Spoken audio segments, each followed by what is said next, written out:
Hello students, welcome to my class. आज class 12 physics chapter electromagnetism. আজকে আমরা ওই ইলেকট্রোম্যাগনেটিক চ্যাপ্টারের যে আমরা দুটো ফর্মুলা করেছি, বায়োসাভার্ট ল এবং অ্যাম্পিয়ার্স ল, এই ল বেসিস করে যে কিছু অঙ্ক সেগুলো করব এবং এগুলো এইচএস জয়েন্ট এবং মেডিকেল লেভেলের অঙ্ক। তাহলে আমরা শুরু করছি আমাদের আজকের প্রথম প্রবলেম। ফার্স্ট প্রবলেম হচ্ছে, দেখো, two identical wires A and B have same length L and carry the same current I. Where A is bent into a circle of radius R and where B is bent to form a square of side A. If B1 and B2 are the magnetic induction at their centers, then the ratio of B1 and B2 এই যে চারটা option দেওয়া আছে, চারটার মধ্যে কি হবে? দেখো, ইংলিশে থাকলে এগুলো তোমরা বোঝার চেষ্টা করো আর করবো।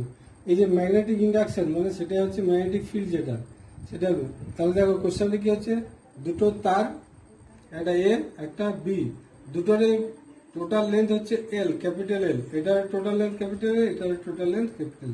এটা দিয়ে আই কারেন্ট যাচ্ছে, এটা দিয়েও আই কারেন্ট যাচ্ছে, সেম কারেন্ট যাচ্ছে, ঠিক আছে? এটা দিয়ে আই কারেন্ট যাচ্ছে, আর এটা দিয়েও আই কারেন্ট যাচ্ছে। তাহলে আমাদের কোশ্চেন হচ্ছে, এইখানে যে সেন্টারে যে ম্যাগনেটিক ফিল্ড আর এখানে সেন্টারে ম্যাগনেটিক ফিল্ড কত হবে, সেই দুটো রেশিও বার করতে হবে। তাহলে এখানে দেখো, এখানে একটা সার্কেল বানাচ্ছি, সার্কেলের রেডিয়াস যদি আর হয় তারপর 2πr = l, therefore r = l/2π একটা পেলাম। আবার এখানে 4a এ সাইড যদি একটা সাইড এ হয় তাহলে 4a = l, therefore a এবার একটা সাইড l/4, ঠিক আছে? এবার দেখো, এটা সার্কেলের ক্ষেত্রে যখন একটা সার্কেলে কারেন্ট যায় তার সেন্টারে যে ম্যাগনেটিক ফিল্ড হয়, সেই ম্যাগনেটিক ফিল্ড তো আমরা ডাইরেক্ট ফর্মুলা জানি, সেটা হলো B1 = μ0I/2r, ঠিক আছে? এবার দেখো, এখানে r আমরা l/2π পেয়েছি, তাহলে 2r কত হবে, l/π। তাহলে 2r এর জায়গায় আমরা লিখছি l/π, এই বাই পাই সেটা উপরে চলে গেল, তারপরে হয়ে গেল μ0πI/l, এটা হয়ে গেল। এটা খুব সোজা, এটা কোনো অসুবিধা নেই। এবার আমাদের এই যে স্কোয়ারের ক্ষেত্রে কি হবে দেখো, তো এটা আমরা বানিয়েছিলাম একটা, দেখবে আগে ভিডিওতে অঙ্ক করেছি। স্কোয়ারের ক্ষেত্রে এই সেন্টারে ম্যাগনেটিক ফিল্ড কত হবে, তাও আমি শর্টে একটা বলছি। সেটার ফর্মুলা দেখো, একটা তারের ক্ষেত্রে এই যে এই তারটা দিয়ে যে ম্যাগনেটিক ফিল্ড হচ্ছে, সেখানে ফর্মুলা হচ্ছে এটা, দেখো, μ0/4π ইন্টু I/x, এক্স যদি এখান থেকে দূরত্ব হয়, into cos θ1 minus cos θ2। cos θ1 মানে এটা, আর cos θ2 হচ্ছে এটা। এখানে θ1 45 ডিগ্রি, θ2 হচ্ছে 135 ডিগ্রি, কারণ এটা যদি 45 হয়, এটা হলো 135 ডিগ্রি। তাহলে ওইগুলো আমরা লিখেছি।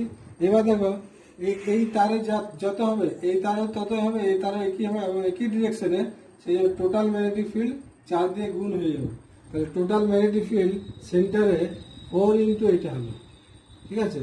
এবার μ0, এখানে 4 4 4 কেটে গেল, μ0/π ইন্টু I/x, এক্স বলতে এখানে কত বুঝাচ্ছে, এটা মানে এর অর্ধেক, a/2 হয়ে গেল, a/2 ইন্টু এটা বললাম cos 45 degree minus cos 135 degree হলো। এবার দেখো μ0I, এই 2টা উপরে চলে গেল, তাহলে থাকলো π ইন্টু a। এবার এটা দেখো, cos 45 ডিগ্রি হচ্ছে 1/√2 মাইনাস এটার ভ্যালু হয় কত, মাইনাস cos 45 ডিগ্রি, তাহলে মাইনাস 1/√2, তার মানে এটা হলো অ্যাকচুয়ালি 1/√2 প্লাস 1/√2 মানে 2/√2 হয়ে গেল। তাহলে 2/√2 কাটলে হচ্ছে √2। তাহলে দেখো μ0I, এবার এইটা হলো √2 আর এখানে 2 আছে, 2√2। এবার পাই ইন্টু এ। এবার দেখো a = কত, a = l/4, তাহলে ওই এর জায়গায় আমরা লিখছি l/4, সেই /4টা উপরে চলে গেল ইন্টু 4, তার মানে হয়ে গেল 4 × 8 8√2 μ0I/π ইন্টু l, ঠিক আছে? এবার দুটার রেশিও দেখো, অতএব B1/B2 = দেখো, B1 এর ভ্যালুটা বসালাম, এটা বাই B2 এর ভ্যালুটা বসালাম, এটা বাই এটা মানে এটা যা আছে ইন্টু এটা উল্টা করে দিলাম, দেখো উল্টা হয়ে গেল। এবার দেখো কেটে যাচ্ছে, কি কি কাটছে, এল আর এল কাটছে, আর মিউ নট কাটছে, আই এ কাটছে, তাহলে কি থাকছে pi into pi, pi square, এখানে বাই এ রুট টু। তাহলে আনসারটা হলো pi square by A root two. তাহলে কোন আনসারটা? পাই স্কোয়ার বাই, মানে 2 নম্বরটা।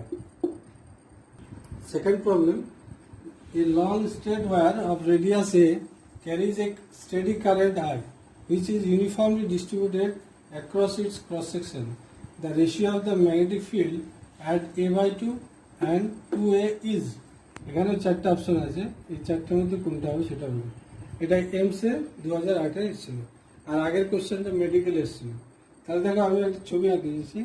এই যে একটা ওয়্যার, থিক ওয়্যার, এর রেডিয়াস হচ্ছে এ। তাহলে এখানে দুটোই জায়গায় ম্যাগনেটিক ফিল্ড বার করবো, কোথায় না এ বাই 2 তে আর 2A। এই যে এটাকে আমি বি ইন লিখেছি, এটা বি আউট লিখেছি। এখানে এই ফরওয়ার্ডে যারা মনে থাকবে তারা অঙ্কটা করতে পারে। অতএব ফর্মুলা খুব মনে রাখবে এবং কিভাবে ফর্মুলাটা আসছে সেটা জানার চেষ্টা করবে। তাহলে বি ইন মানে ওর ভেতরে, সেক্ষেত্রে দেখো ফর্মুলা হয় mu nought I R by 2 pi square. R মানে হচ্ছে এই যে এখান থেকে কত ডিস্টেন্স সেটা হচ্ছে ভেতরে, এই যে আরটা হচ্ছে এই যে এখান থেকে কোন পয়েন্ট আমি নিব সেটা ডিস্টেন্স আর। তাহলে এখানে মিউ নট আই আর, এখানে আর বলতে কত হবে, আর ইকুয়াল কত হবে এ বাই 2। এই ভ্যালুটা আমরা যদি লিখি মিউ নট আই ইন্টু আর, আরেক জায়গায় লিখবো এ বাই 2 মানে এখানে 2 এর সাথে এটা ইন্টু হলো 4 পাই স্কোয়ার। তাহলে একটা এ কেটে যাচ্ছে, মিউ নট আই বাই 4 পাই এ, এটা হয়ে গেল।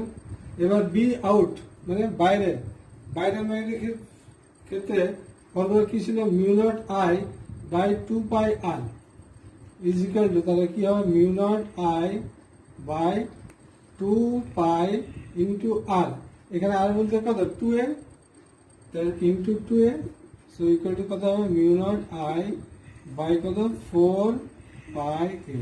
এবার দুটো ভ্যালু সেম, অতএব কি হবে এই দুটো ratio B in by B out equal to কি সেম মানে হলো 1:1 মানে 1। তাহলে আনসারটা হলো সিটা আনসার। এবার 3 নম্বর প্রবলেম, একটি সলিনয়েডের দৈর্ঘ্য 60 সেন্টিমিটার এবং পাক সংখ্যা 1250। ওই সলিনয়েডের মধ্য দিয়ে 2 অ্যাম্পিয়ার মানের প্রবাহ পাঠানো হলে ওর অভ্যন্তরে অবস্থিত বিন্দুতে চুম্বক ক্ষেত্র কত হবে। তো সলিনয়েডের ক্ষেত্রে আমি দেখেছি ওখানে যে অক্ষের ভিতরে, অক্ষের উপরে অবস্থিত মধ্যবিন্দুতে চুম্বক ক্ষেত্রের প্রবাহ হলো B equal to mu nought N I. এই যে B equal to mu nought N I, N হচ্ছে number of turns per unit length. তাহলে এখানে টোটাল পাক সংখ্যা আছে 1250, আর দৈর্ঘ্য হচ্ছে 60 সেন্টিমিটার। সে 60 সেন্টিমিটার মিটার করলাম, 60 গুণিত 10⁻² মিটার। তাহলে প্রতি একক দৈর্ঘ্যের পাক সংখ্যা মানে এটা বাই এটা, ঠিক আছে। তাহলে এটা হলো, এটা অ্যাকচুয়ালি কি 0.6, তাহলে 1250 বাই 0.6 পার মিটারে এটা হলো। এবার B equal mu nought N I, mu নটের ভ্যালু হচ্ছে 4 পাই ইন্টু 10⁻7 ইন্টু এটা হলো এন এর ভ্যালু স্মল এন, এটা বাই এটা ইন্টু আই মানে 2। এবার 2 আর এটা কাটলাম 0.3 হয়ে গেল, এটা 4 ইন্টু এটা 3.14 ইন্টু এটা, এই যে 0.3 এটা বাই 10 মানে 10টা উপর চলে গেল। এবার দেখো এইগুলো যদি আমরা ইন্টু করি, এই যে দিস এটা এই 0টা বাদ দিই, ডিভাইড বাই 3 করলে হচ্ছে এটা, এখানে 10⁻7 আর এখানে 10⁻2 মানে 10⁻5 হয়ে গেল। তাহলে এখান থেকে এটা সাইন্টিফিক নোটেশন লিখলে 5.23 ইন্টু 10⁻³ টেসলা, কারণ বি এর ইউনিট হচ্ছে টেসলা বা ওয়েবার পার মিটার স্কোয়ার। ঠিক আছে। Question number 4. Two identical coils marked 1, 2, each of radius r and number of turns capital N lie concentrically with their planes perpendicular to each other as shown in the figure. The current in wire 1 is I and that in 2 is square root of 5I. Find the magnetic field at O. This is the question. দেখো দুটা coil আছে, এই দুটা coil দেখো, একটা coil আর একটা coil, দুটো radius কিন্তু সেম এবং দুটার যে প্লেন সেটা পারপেন্ডিকুলার টু ইচ আদার। তো এখানে এটা দিয়ে যে কারেন্ট যাচ্ছে, তো এটা আমরা যদি ধরে নিচ্ছি এটা ক্লকওয়াইজ, তাহলে এর ম্যাগনেটিক ফিল্ড এরকম হবে। আবার এটা এটা এদিক থেকে যদি ক্লকওয়াইজ কারেন্ট যায় তাহলে ম্যাগনেটিক ফিল্ড এরকম হবে। তাহলে দুটো ওয়্যারের জন্য যে সার্কুলার ওয়্যারের জন্য সেন্টারে যে ম্যাগনেটিক ফিল্ড, সেই ম্যাগনেটিক ফিল্ড দুটো আবার পারপেন্ডিকুলার হবে, একটা হলো এরকম, একটা হলো এমন। তো সেটাই এখানে দেখানো হয়েছে। দেখো এখানে দুটো ওয়্যার আছে, এটা হলো 1 নম্বর ওয়্যার, এর মধ্যে দিয়ে আই কারেন্ট যাচ্ছে, এটা অ্যাকচুয়ালি এইভাবে আছে, এটা ধরা আছে, তাহলে এর ম্যাগনেটিক ফিল্ড এইদিকে যাচ্ছে B1। আর এই যে এই কয়েলটা এইভাবে আছে, তাহলে এইটা এরকম আছে অ্যাকচুয়ালি এরকম, তাহলে এইটা এর ম্যাগনেটিক ফিল্ডকে উপর দিকে হবে এইভাবে। তাহলে এখানে দেখো B1 equal to μ0/4 2 pi NI/R, এটা ফর্মুলা হয় ডাইরেক্ট। আর B2 মানে দ্বিতীয় ওয়্যারে যেটাতে √5I কারেন্ট যাচ্ছে, so B2 equal to μ0/4 2 pi N into ওই I জায়গায় √5I হলো বাই R, আর দুটো রেডিয়াস সেম। তাহলে যেহেতু এই দুটো ম্যাগনেটিক ফিল্ড পরস্পরের লম্ব, তাহলে আমাদের একটা করতে হবে, আয়তক্ষেত্র কমপ্লিট করবো। তাহলে এটা ইকুয়াল কি হবে, এটা equal to square root of B1 square plus B2 square. তাহলে square root of B1 square plus B2 square, এই দুটো যখন আমরা স্কোয়ার করবো, এটা স্কোয়ার প্লাস এটা স্কোয়ার হলো, ওটাই যখন স্কোয়ার রুট অফ বাইরে বেরোবে, তখন দেখো এই দুটো আমি রেখে দিচ্ছি, তাহলে এটা 1 হলো আর এটা √5, বাকি সব কমন বাইরে চলে এলো এটা।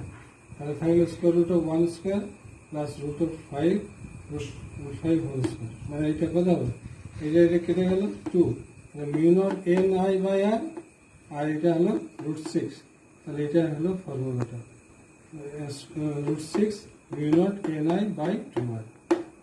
আজকে লাস্ট প্রবলেম, 0.4 মিলিমিটার ব্যাসের অন্তরিত তামার তার দিয়ে 1000 পাকের একটি রিজু সলিনয়েড তৈরি করা হয়েছে, যার দৈর্ঘ্য 10 সেন্টিমিটার ও ব্যাস 1 সেন্টিমিটার। এর দুটি প্রান্তকে একটি 2 ভোল্ট তড়িৎচালক বলের ব্যাটারির সঙ্গে যুক্ত করে তড়িৎ প্রবাহ পাঠালে সলিনয়েডের অক্ষের মধ্যবিন্দুতে কত মানের চুম্বক ক্ষেত্র উৎপন্ন হবে। তামার রোধাঙ্ক দেওয়া আছে 1.76 × 10⁻⁸ ওহম মিটার। তাহলে দেখো এটা সলিনয়েডে আমার এই যে অক্ষের চুম্বক ক্ষেত্রের প্রাবল্য ফর্মুলা হচ্ছে B = μ0 NI। তাহলে এখানে দেখো কি কি বের করতে হবে, বের করবো, I = V/R হয়, আবার R = ρ × L/A। তাহলে এত সব ফর্মুলা এখানে লাগবে। তাহলে প্রথম আমরা এই R এর মান বার করবো। R এর জন্য কি বার করবো, প্রথমে L, দেখো L মানে এই যে পুরো তারটা কত লম্বা, তাহলে এক পাকে কত লম্বা, সেটা হলো 2πr, 2πr। আর মানে দেখো আর মানে অ্যাকচুয়ালি এর 1 সেন্টিমিটার ব্যাস, মানে ব্যাসার্ধ তার অর্ধেক হবে 0.5 × 10⁻² হয়ে গেল। আর যেহেতু এটা একটা টার্নে, তাহলে 1000 টার্নে 1000 ইন্টু হবে, এটা যদি ক্যালকুলেশন করো তাহলে এটা হয়ে যাবে 10 পাই মিটার। এবার এরিয়া হচ্ছে πr²। r² মানে কি, কোন r², এইটা, আর এটা তারের, এটা আমার তারের যে প্রস্থ, এই যে তারের প্রস্থ πr², পাই ইন্টু আর। এই দেখো এখানে এটা ব্যাস দেওয়া আছে, তো ব্যাসার্ধ 0.2 মিলিমিটার, সেটা মিটার × 10⁻³ এবার হোল স্কোয়ার। তাহলে এটা হয়ে গেল, এটা ক্যালকুলেশন খুব সোজা আছে। এবার R = ρ × L/A। দেখো রো এর ভ্যালু বসালাম, এল এর ভ্যালু বসালাম বাই এ, এটা জাস্ট ক্যালকুলেশন করে দাও, খুব ইজি ক্যালকুলেশন। হ্যাঁ, এটা হয়েছে 4.4 ওহম। এবার I = আমার কি দরকার, V/R। V হচ্ছে কত, 2, আর R হচ্ছে 4.4, তাহলে 1/2.2 মানে 10/22 এত অ্যাম্পিয়ার। আর number of turns per unit length small n, এবার টোটাল টার্ন হচ্ছে 1000 বাই হচ্ছে পার ইউনিট লেন্থটা কত, টোটাল হচ্ছে 10 সেন্টিমিটার। 10 সেন্টিমিটার এটা লেন্থ, সলিডের লেন্থ, তো সেটাকে 10 সেন্টিমিটার করলাম, তাহলে এটা ক্যালকুলেশন করলে হয় 10,000। তাহলে B = μ0 NI, P equal to mu nought N I, mu not হচ্ছে কি 4 পাই, পায়ের ভ্যালুটা বসিয়ে দিলাম 22/7 ইন্টু 10⁻⁷ ইন্টু দেখো এটা হলো 10,000 ইন্টু আই হচ্ছে 10/22, দেখো 22 কেটে গেল। এখানে দেখো 4 ইন্টু 10 মানে 40/7, এটা এখানে 5.7, এই 10⁻⁷ থেকে এখানে 10⁻⁴ কত 4 গেল, তাহলে 10⁻³ এত Tesla. So today up to this one. If you like this video, do share and comment and subscribe the channel.